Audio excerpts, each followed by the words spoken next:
지식보다 먼저 반응하는 건 언제나 몸입니다. 건강은 숫자나 데이터가 아니라 몸의 언어입니다. 몸이 먼저 하는 건강, 지금 시작합니다. 세포 하나하나의 문을 열고 생명을 춤추게 하는 마법의 열쇠가 있다면 믿으시겠어요? 그 작고 소중한 열쇠는 바로 소금입니다. 안녕하세요. 물백 소금 일의 기적의 저자 문영권입니다. 오늘의 주제는 바로 적당해야 건강하다. 소금 섭취의 황금 비율입니다. 소금 적게 먹으라고만 들으셨죠?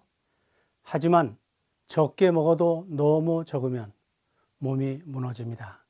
이 시간 함께 그 진실을 확인해 보시죠. 우리 몸에서 가장 이상적인 소금 농도는 어느 정도일까요? 0.9%입니다. 바로 이것이 생명을 지탱해주는 황금 비율입니다. 병원에서 자주 보게 되는 링거액, 그 생리식염수의 농도가 바로 0.9%입니다. 이것은 단순한 발명품이 아닙니다. 우리 몸의 체액과 정확히 같은 농도를 본뜬 것입니다. 현대의학은 이것을 생명을 살리는 기본 치료의 출발점으로 삼고 있습니다. 우리 몸 전체에 들어있는 소금의 양을 계산해 보겠습니다. 70kg의 성인 남성을 기준으로 계산해 보면 우리의 몸 약 60%는 수분입니다. 그러니 70kg의 체중을 가진 사람에게 물은 42리터입니다. 그리고 이 물의 0.9%의 소금물 상태가 가장 안정적입니다. 계산해 보면 42리터의 물에 리터당 9g이면 378g의 소금이 존재합니다. 이 378g의 소금이 있어야 우리의 세포, 혈액, 체액이 생리적으로 균형을 이루게 됩니다. 378g이면 어느 정도일까요? 식탁 소금 작은 병으로 6병 정도의 양입니다. 이건 단순한 통계가 아닙니다. 우리 몸 안에 새겨진 본능적인 공식입니다. 세계보건기구의 소금 권장 섭취량은 문제가 없나요? 세계보건기구는 하루 5g 이하만 먹으라고 합니다. 바로 그 부분이 오늘 우리가 함께 고민해 볼 지점입니다. 우리 몸은 매일 물과 함께 소금을 배출합니다. 특히 소변을 통해 가장 많이 소금이 빠져나가는데요. 보통 성인은 하루에 1리터에서 1.4리터의 소변을 봅니다. 생리식염수 농도 0.9%를 기준으로 보면 1리터에 9g, 1.4리터이면 12.6g의 소금이 배출됩니다. 그런데 세계보건기구는 하루 5g 이하로 먹으라고 권장합니다. 이건 마치 가계 수입이 5만 원인데 지출은 12만 6천 원인 상황과 같습니다. 소금이라는 생명의 재료가 계속 빠져나가고 들어오는 건 절반도 안 되면 어떻게 될까요? 몸은 점점 힘을 잃고 생리적 리듬은 깨지고 신호는 끊기고 균형은 무너집니다. 소금이 부족하면 우리 뇌는 즉각 반응합니다. 갈증을 느끼고 소금이 든 음식을 찾게 만듭니다. 왜냐하면 나트륨과 염소 이 두 이온은 세포와 세포 사이를 연결하는 전기 신호의 근원이기 때문입니다. 나트륨이 부족하면 혈압이 떨어지고 신호 전달이 느려지고 심장은 더 세게 뛰어야 하고 근육은 지간하고 정신은 멍해집니다. 이 모든 것이 0.9%의 리듬이 깨졌을 때 나타나는 몸의 언어입니다. 왜 사람들은 맛집을 찾아다닐까요? 맛집에 공통점이 있습니다. 싱거운 맛집은 없습니다. 적절히 짭짤해야 맛있다는 겁니다. 그건 단순히 입맛이 아니라 몸속 항상성이 보내는 요청입니다. 나 좀 도와줘. 나트륨이 부족하다고 아우성을 칩니다. 우리 몸은 본능적으로 소금이 필요하다는 걸 알고 있기 때문입니다. 한국인의 1년 평균 라면 소비량이 72개라고 합니다. 이는 그만큼 한국인이 싱겁게 먹고 있기 때문에 그 필요를 채우기 위해서 짠 라면을 찾습니다. 천하장사라도 만유 인력을 이길 수 없듯이 몸의 생리적 요구를 이기지 못해 짠 맛집을 찾게 됩니다. 결국 소금과 물의 황금 비율은 어디에 있습니까? 이 0.9% 생리식염수의 농도입니다. 의학은 수백 년간 실험 끝에 이 숫자에 도달했고 우리 몸은 생존 역사 속에서 이 균형을 선택해 왔습니다. 물은 충분히 마시되 소금은 적당히 몸이 원할 때 정직하게 섭취하는 것입니다. 이것이 바로 생명과 건강을 지키는 황금 비율입니다. 그럼 나트륨이 부족하면 어떤 위험이 생길까요? 나트륨은 전기 스위치와 같습니다. 전기가 끊기면 불이 꺼지듯이 나트륨이 부족하면 두통, 어지러움증, 혼수, 심장 박동의 이상이 이어질 수 있습니다. 또 혈압이 뚝 떨어져 쇼크 상태가 생기거나 근육이 딱딱해지거나 굳어 경련이 발생하기도 합니다. 특히 심장 환자는 치명적일 수 있습니다. 나트륨 부족은 저혈압, 부정맥, 심정지의 원인이 될 수 있습니다. 생각보다 많은 분들이 이런 신호를 읽어내지 못하고 계십니다. 저는 이런 이야기를 하면서도 아직도 배우고 있습니다. 도움이 되셨다면 조용히 구독과 좋아요를 남겨주시면 큰 힘이 됩니다. 왜 항상 소금이 고혈압의 원인인 것처럼 지적되고 있나요? 세간의 소금은 나쁜 것이라는 인식이 퍼졌지만 이는 균형을 고려하지 않은 단면적 시각입니다.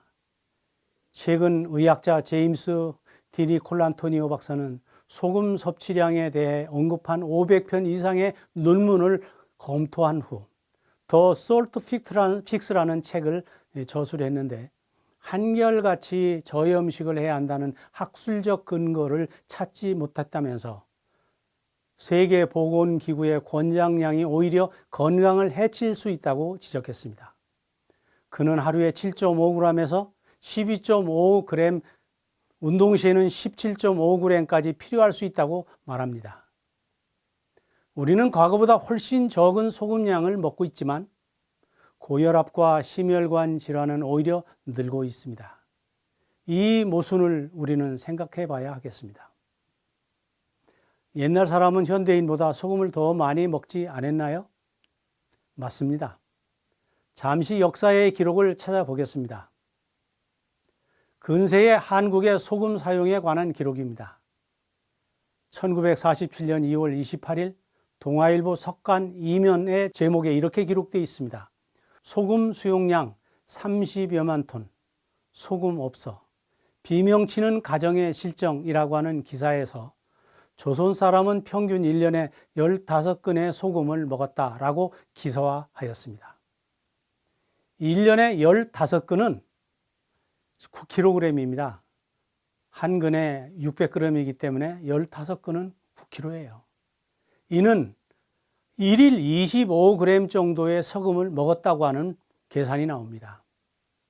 당시에는 어린아이들을 많이 낳았어요. 이런저런 사정을 고려해 보면 성인은 30g 이상을 먹었다는 겁니다. 그런데 그 시절의 사람들에게는 고혈압, 심혈관 질환을 찾아보기가 어려웠습니다. 고대 로마에서 소금은 부의 상징이었습니다. 따라서 사회 계층에 따라서 소금 소비량이 크게 달랐습니다. 그 중에 가장 하층민이었던 로마 노예의 연간 소금 소비량은 7kg이었습니다. 7kg의 소금은 하루에 19.2g입니다. 이를 근거로 해보면 로마의 엘리트와 귀족들은 소금 소비량이 훨씬 많았을 것으로 봅니다. 구체적인 수치는 기록으로 찾기가 어렵지만 여러 가지 정황으로 볼 때 상류층의 소금 소비량이 더 많았던 것으로 추정이 됩니다. 부유층 로마인들은 다양한 음식을 접할 수 있었고 이 음식 보존을 위해 많은 소금이 필요했습니다. 여기에는 고기, 생선, 다양한 조미료가 포함됩니다. 엘리트들 계층에서 인기가 많았던 가룸이라고 하는 소금에 절인 고급 음식은 소금 섭취를 증가시켰습니다. 몸은 소금이 부족할 때 어떤 반응을 보이나요? 몸은 아주 정말 똑똑합니다. 갈증 증조를 자극해서 물과 소금을 찾게 만들죠. 부신에서 알도스테론을 분비해 신장에서 소금을 재흡수하며 항이뇨 호르몬을 줄여 물을 버리게 합니다. 이 조절 메커니즘은 몸이 얼마나 염도 유지에 민감한지를 보여줍니다. 결국 우리가 짠 음식을 찾는 건 생존 본능입니다. 그래서 찬 음식이 맛있는 것입니다. 그럼 어떻게 먹는 게 적당한 소금 섭취일까요? 해답은 간단합니다. 몸이 원할 때 필요한 만큼 소금을 먹고 그 다음에 혹시라도 소금을 많이 먹었을 때는 물을 더 많이 찾게 되어 있어서 그 일을 통하여 균형을 맞추는 것입니다. 무조건 적게 먹는 것이 아닙니다. 몸의 항상성을 믿고 도와주면 됩니다. 소금은 음식의 맛을 완성하고 생명을 유지하는 전해질의 왕입니다. 우리는 소금을 단순한 조미료가 아닌 생리적 영양소로 바로 바라봐야 합니다. 그럼 왜 사람마다 짠맛을 느끼는 기준이 다를까요? 절대 음감을 가진 사람이 있습니다. 피아노나 바이올린의 한 음을 듣고 기준 없이 이것은 무슨 음이라고 정확하게 말할 수 있는 능력이죠. 놀랍게도 우리 몸도 그와 비슷한 절대 기준 염도를 가지고 있습니다. 바로 0.9%의 생리적 염도입니다. 이 농도는 단순한 수치가 아니라 우리 몸이 가장 안정적으로 기능하는 생리적 기준점입니다. 병원에서 링거를 맞을 때 그 농도가 바로 이 0.9% 생리식염수인 것도 같은 이유입니다. 그런데 세계보건기구는 하루 소금 섭취량을 5g 이하로 제한하고 있습니다. 문제는 이 권장량이 우리 몸의 실제 생리적 요구와 다를 수 있다는 것입니다. 같은 음식을 먹어도 누군가는 짜다고 말하고 또 어떤 사람은 적당하다고 말합니다. 이처럼 짠맛에 대한 평가가 사람마다 다른 이유는 단순합니다. 사람마다 체내 염분 상태가 다르기 때문입니다. 어떤 이는 염분이 부족하기 때문에 싱겁다고 말합니다. 어떤 사람은 적당하기 때문에 간이 딱 맞는다고 말합니다. 이것은 그 사람의 가지고 있는 염도에 따라서 다른 것입니다. 다시 말해 짠맛에 대한 기준은 보건기구가 정하는 것이 아니라 사람의 몸이 정하는 것입니다. 몸은 스스로 염도 상태를 따라 이제 좀 더 짜게 먹을 필요가 있다고 말합니다. 혹은 그만 먹어도 된다는 신호를 보내기도 하는 것입니다. 그런 점에서 우리는 왜 맛집을 좋아하는지도 이해할 수 있습니다. 대체로 맛집은 싱겁기보다 짭짤한 음식을 내놓습니다. 사람들은 자기도 모르게 그 짠맛에 끌립니다.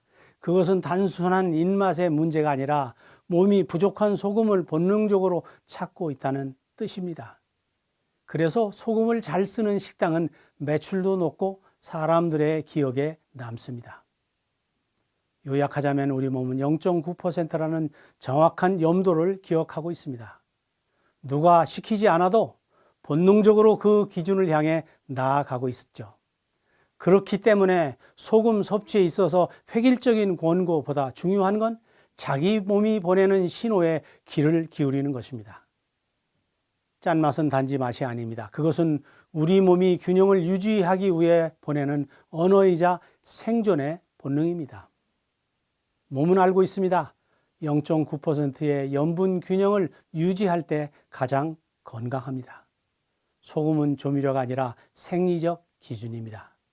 그 기준을 너무 적게 가져가면 우리 몸은 결국 균형을 잃고 방향을 잃습니다. 오늘도 내 몸의 소리에 귀를 기울여 주십시오. 갈증이 말할 때 한 잔의 물과 한 꼬집의 소금은 생명을 지키는 가장 손쉬운 해답이 될 수 있습니다. 다음 시간엔 소금 바로 알고 먹자, 좋은 소금을 고르는 기준에 대해서 나누겠습니다. 몸은 늘 먼저 알고 있습니다. 우리는 그 신호를 알아차리고 조금만 더 잘 반응하면 됩니다.